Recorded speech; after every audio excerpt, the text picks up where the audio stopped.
Olá amigos, estou curtindo um pouco a natureza, aproveitei para compartilhar com vocês.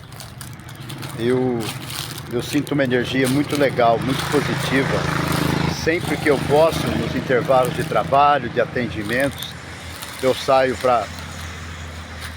de bike para dar uma pedalada e eu paro para ver a natureza. Isso me reenergiza. E você, gosta também ou não?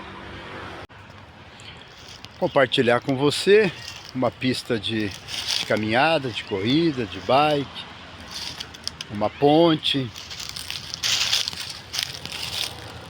o rio. De vez em quando você acha aqueles ninhos de coruja, de passarinhos. Talvez alguém esteja falando aí, que coisa chata, não tem o que fazer, não? Pois bem, eu estou fazendo. Estou fazendo. Trabalhei a manhã toda, agora no meio da tarde eu saí para dar uma espairecida e retornando para reativar os contatos, atendimentos por videoconferência e as gravações de novos vídeos.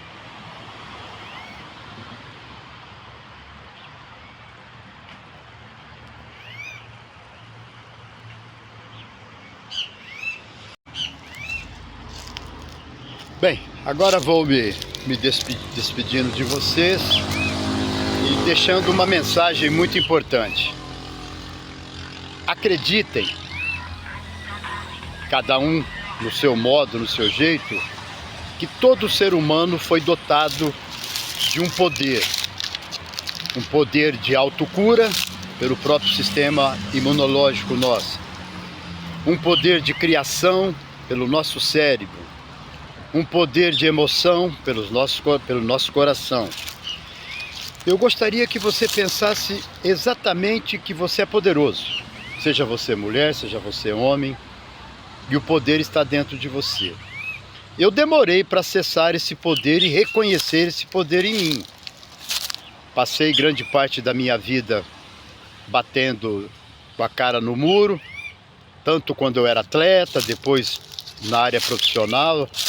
E hoje eu descobri que eu tenho tudo o que eu preciso para fazer qualquer coisa, qualquer desejo meu, desde que seja algo viável do ponto de vista físico, mental, emocional e espiritual.